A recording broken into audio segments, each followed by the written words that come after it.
we're not ones that like to fight. We're not looking to fight with anyone. So again, but today the community here, their opinion is that you got to fight back.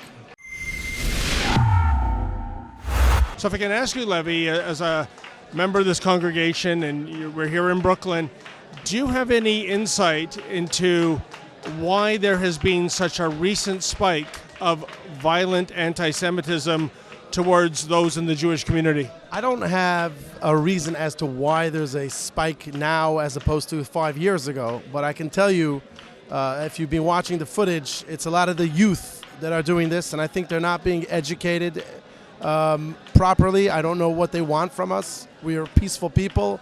We keep to ourselves. We don't bother anyone. We're not the cause for the fact that they're being pushed out of their communities. We've been living here in Crown Heights for many, many, many years. Since the 50s, we lived alongside of them. We have no issues with our neighbors whatsoever. In fact, we have great relations with them. We don't understand why this is happening. Is this some sort of a phenomena, and I'm not talking about some of the really horrific attacks such as what we saw in Menzies, New York at the rabbi's house, the Jersey City kosher supermarket massacre, but I'm talking about those violent attacks where, a Jewish individual is walking down the street and he's getting punched in the head. Is there some sort of cultural phenomena going on amongst young people where it's cool to punch a Jew? That could very well be, and in fact, I'm starting to lean towards that. I'm not even sure that. I just think that we're an easy target. We don't really fight back, and I think that's going to change now. We have the Guardian Angels who came here.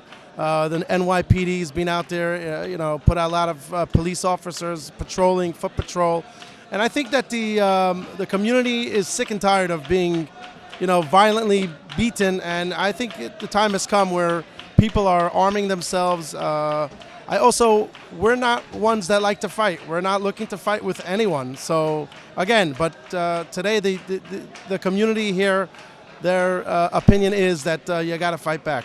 And when it comes to fighting back, Levy, what do you mean tangibly when you say that? Do you mean becoming weaponized just in order for self-defense should something bad be attempted to happen to you?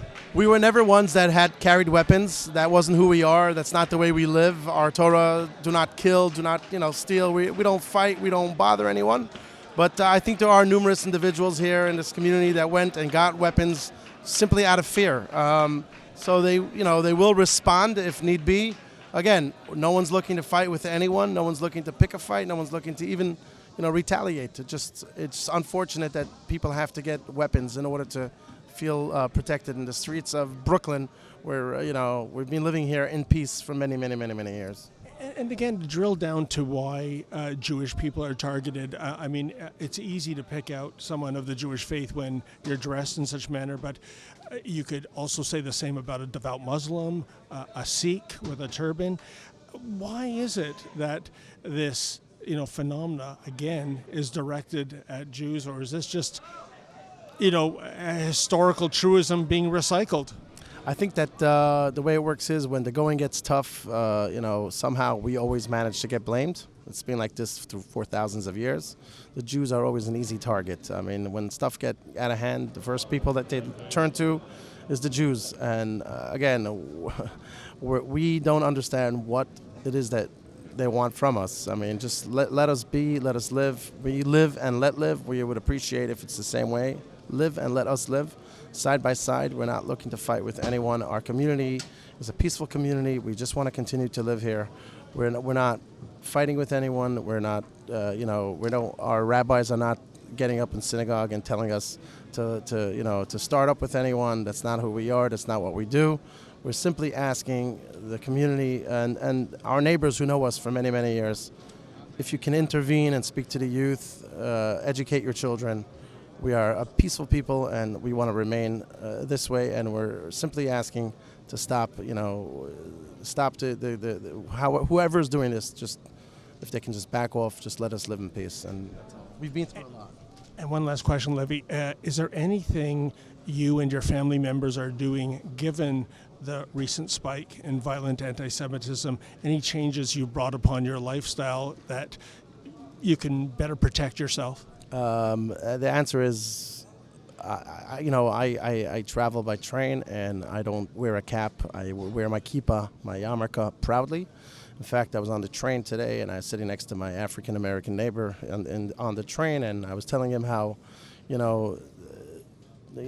recent uptick in anti-Semitic, things that took place, and he's like, majority of us are not anti-Semitic. We don't want this. We're upset for you. There was a big march that took place earlier this week. A lot of them showed up and supported us, and we're very thankful for that. And again, we're gonna keep on living life the way we've always lived.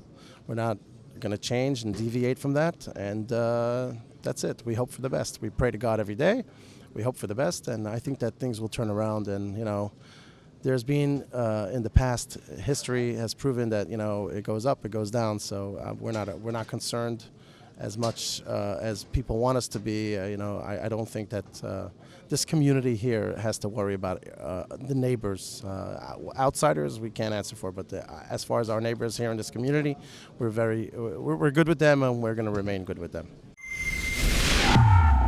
Hey folks, my cameraman Efren and I came down to the New York City area for 4 days to delve into why there's been a sudden rash of violent anti-Semitic acts in the New York, New Jersey area.